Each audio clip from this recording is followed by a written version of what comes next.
All right, we are recording for Chapter 3 of The Password Courage. And this one, it's making me think of Vulcan's Heroes. in good ways, in good ways.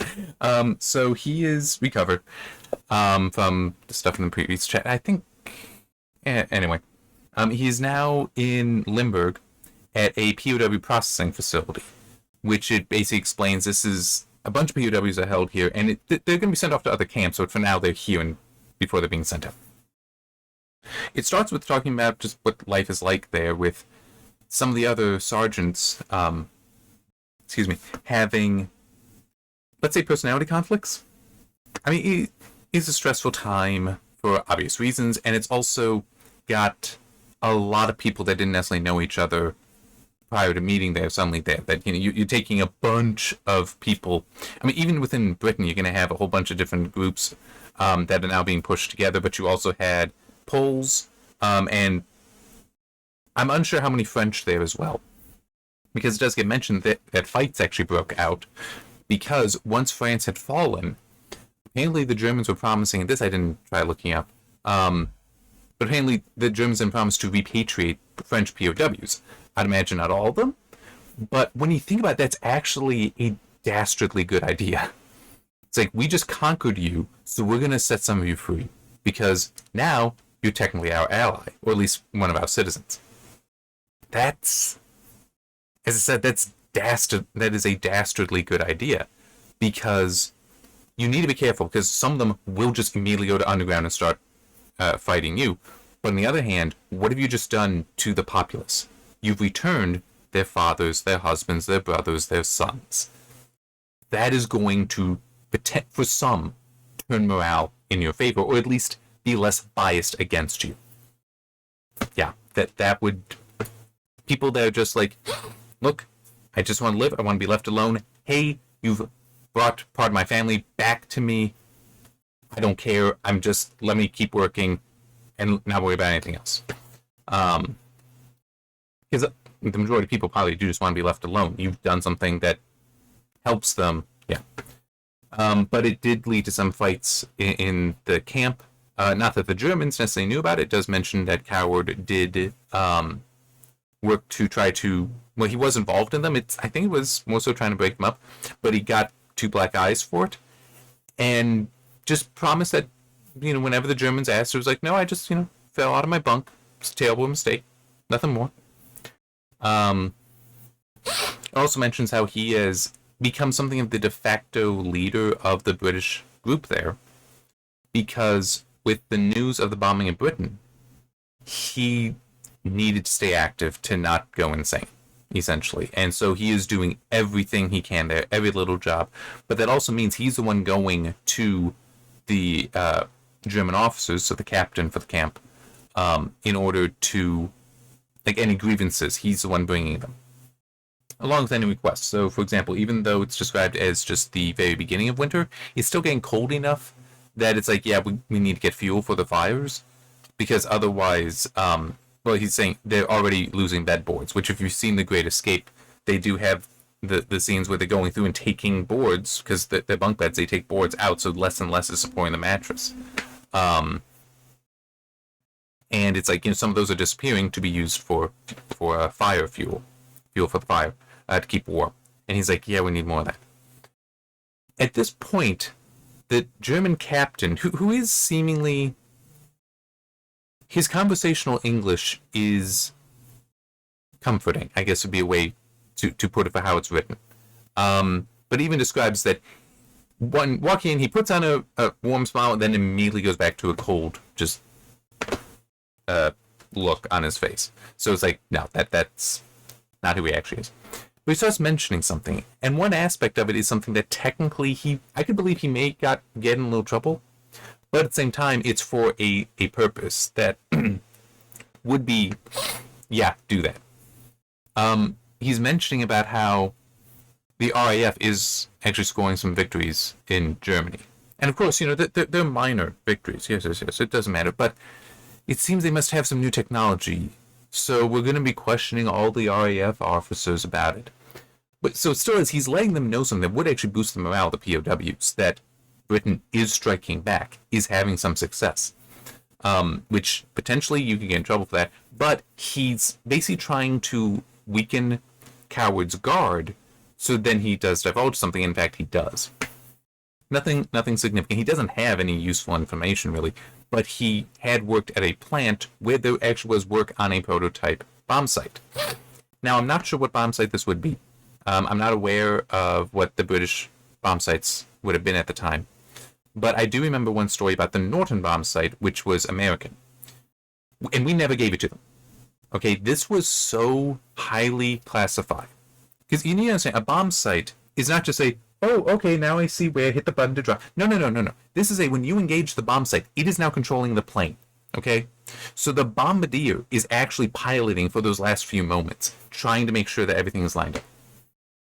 And the Norton was very, very good at this. And it was so good, it was so powerful, so effective, and so confidential that I said, we never let the Brits have it. This is part of the reason why the Americans would bomb Germany during the day and the Brits at night.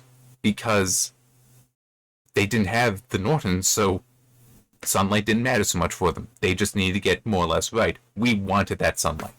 There were many other reasons as well for that, and also the Brits did bomb during the day. I'm sure we bombed during the night as well, but it is one reason that we would have prioritized during the day.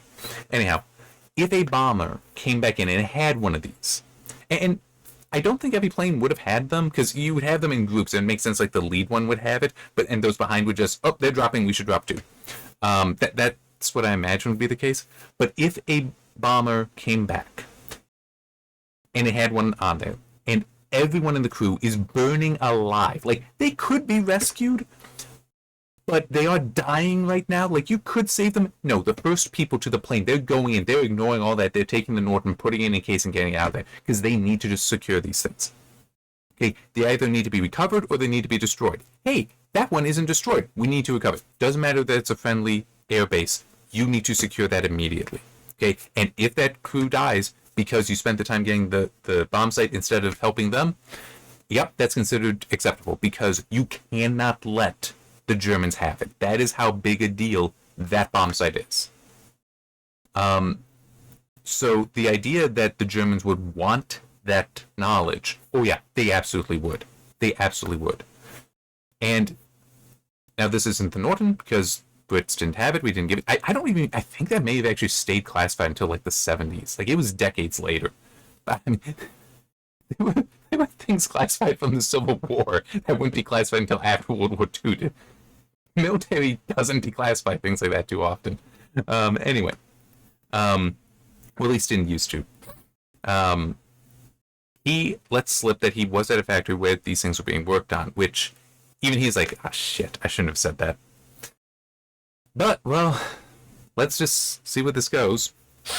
So, the captain is trying to get him to give details. It's like, I can't really describe it. I'm not good at that. Well, then you can draw it. It's like, I'm not really a draftsman. Don't worry about it. Just, get close. We have experts. They'll take it. All right, well, it'll still take time. No worries. I'll see you tomorrow. The next day, somebody in a suit, a clearly German higher-up who speaks, the way it describes it is, he doesn't have an accent, but he speaks with such clarity that you know he's a foreigner, that it's not his native language. The whole, because it's been learned so intentionally that it's that, as opposed to using a native accent. And it isn't mentioned who, like, what organization he's with, but in any case, he actually makes a deal with Coward. Because Coward's like, I'm stuck. I need to go through with this to a degree. He's not going to give them any useful information, but he ultimately is like, fine, I will draw something out, but what do I get out of this? What do you want? Double rations for the men, and that the British government never knows of this. Done. When do the rations start? As soon as you start drawing.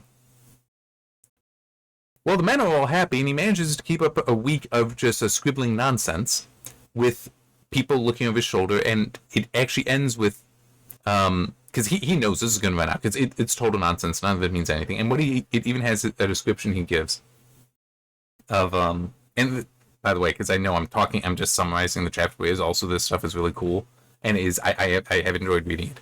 But how it then describes, well, the description he gives for how it works is basically, yeah, it just, you set it to like, I want to go to Berlin. And it's like, okay, then it's just going to go and it's going to have this wind vane. So it's bringing air in from the outside and it's eventually going to tick off. It's like, oh, now it knows we're over Berlin, drop the bombs. Complete nonsense. It would be, and there's no way you could do that because wind speeds do change while you're flying. Because just as natural wind. But essentially what it's describing there is as though you could launch something, well, take a plane off from Britain and have by dead reckoning it hit precisely the right target in Berlin. No. I mean, dead reckoning is awesome, but you're gonna need to, there would be so many variables to control the idea of a singular machine doing that. I really, really doubt it. But and he's like, yeah, this is total nonsense. But what does the chapter actually end on? The guy saying, good news. 2 men from Messerschmitt are going to come and see this. I'm not sure if Messerschmitt still exists today, but Messerschmitt built a lot of the Luftwaffe. Like, perhaps most famously, well, I'm not sure actually, but the Me-262, which is the first jet fighter. And it was, yes, they had a jet fighter. It was in 43. The British, was it the Comet was their first jet fighter, and that was in 45. But it still is the 262. That was too late in the war to make a difference, and it had some other problems to it. One was, I think it was only good for pursuit, because while it was fast, because it was a jet, it didn't have great range. But the main thing was, and it's one of those things that certain old school mentalities in Germany amongst Nazi leadership, including Hitler, is my understanding, helped us win the war. Because they were committed to the ideas of big cannons, big guns, big planes. The 262 was a fighter craft. So why would they invest any time and energy in that, or resources in that, resources which are dwindling, when you could build a bigger, better bomber? That was their whole thinking. So the idea of having the ability to, but a fighter would be able to respond to and destroy bombers coming in. So it's better for defensive purposes. And at that point in the war, they needed it, but nope, wasn't going to get the attention needed. I think another issue was the fuel it took was not really accessible. So they also had supply issues there. Which is also funny because one thing I need to look into, I need to do research. I'm pretty sure at one point I also learned a funny thing about jet engines, especially compared to turbine engines. Turbine engines needed, well, no, sorry, what am I saying? A jet engine is a turbine engine. Sorry, traditional engine. A traditional internal combustion engine for a propeller plane. That takes refined airplane fuel. Whereas, at least some jet engines, I guess, they could take just like kerosene. It's actually a much simpler... Jet engines are surprisingly a simpler engine design than internal combustion. Or at least they can be. And yeah, they can work with many other fuels as well, potentially, because it's... I don't really want to get into all the physics of it, but no, I mean, it's exactly what I said. Some turbine engine designs, some jet engine designs, and I don't just mean the stovepipe, the ramjet that literally has no moving parts. I don't just... Well, very few. I don't just mean those. They're even more complex, seemingly more complex ones. It's still simpler because of how it's all basically just one object. Whereas a traditional internal combustion with pistons, you have all these... Each piston is like its own complex machine. Now you've got like 6, 8, 12... how many? I'm trying to remember. I think there were even some 16 piston airplane engines in World War II. So much more complex.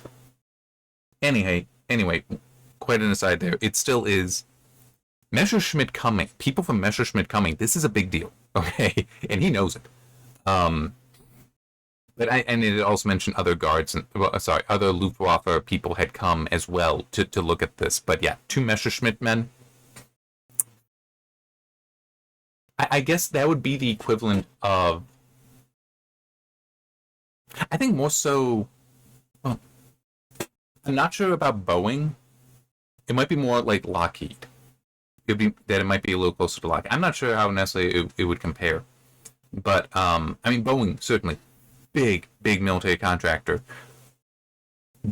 I'm just thinking I could see being like a step above that because Boeing also has a large consumer and commercial market. Lockheed, I'm not aware of those existing. I could be very wrong there, but Messerschmitt, at least during World War II, I see that being it was turned so heavily towards military manufacturing that no, I could see it being more like that. So that is a big deal.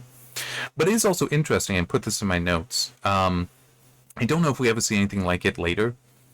Is the Germans were providing double rations, okay, to this entire camp, or at least the British portion. That's a lot of resources to dedicate. Yeah. They just could, though. That it's like in order to get this information, they would expend those resources.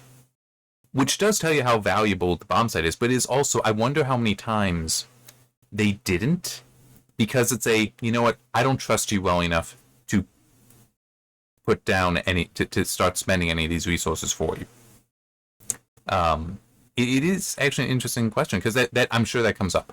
Because chances are, if you were to have that, have a situation where you had, say, 10 camps, and at each camp you have an officer saying, oh yeah, I'll give you this information, they'd probably be like, yeah, at 10, maybe one will tell us the name of the damn thing.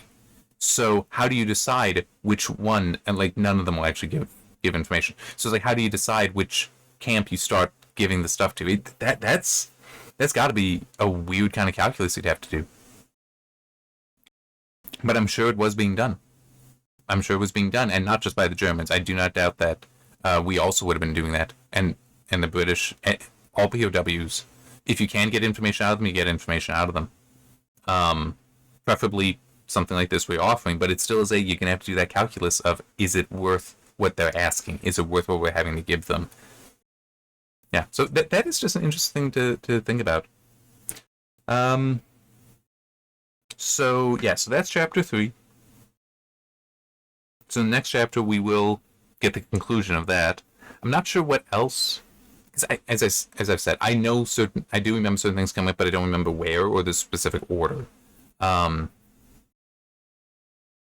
guess one thing that I will add, because I mentioned Hogan's Heroes, there is an episode of Hogan's Heroes where Hogan himself mentions that, because it's the same kind of situation. So the Germans want information on the Norton.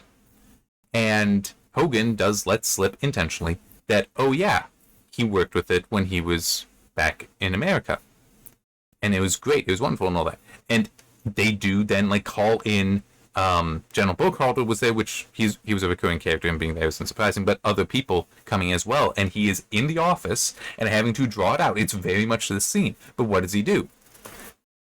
He draws a vacuum cleaner. And they at first don't realize that, because he's just drawing there like, how does this? And then he eventually is like, yes, my Norton vacuum cleaner. And obviously it's Hogan's Heroes. This was all comedic. Here, though, this is not so funny. I mean, because pissing off the Nazis in this situation is not a good idea. But it is just, okay. I just did want to mention that, because there are aspects of Hogan's Heroes that are clearly fantastical. But I do still remember the first time I read the book, it's like, I set it down here. It's not as, some aspects of Hogan's Heroes even is not as fantastic as you think. That's kind of wild. Alright, so, see you next time for chapter 4, where we'll find out what happens, which obviously they don't punish, I just don't remember what the punishment is. Yeah. And whatever else. I mean, probably him being transferred to a new place will happen. Which, one thing I do want to mention with that, at one point, because this, I remember, is also in the movie that they did. It's a little different. But they put POWs at train yards to help with doing that. And one thing that they would do is change out the ID cards on the cars. So that way it's like, yeah, we're sending, the winter supplies to Africa, and the desert supplies to Russia because he can just do that. It's a fun story, and it's true. It's really wild when you consider all the stuff that happens in it, which is why I do say read it. It is a good story. I'm very happy to be going through it. All right, see you next time.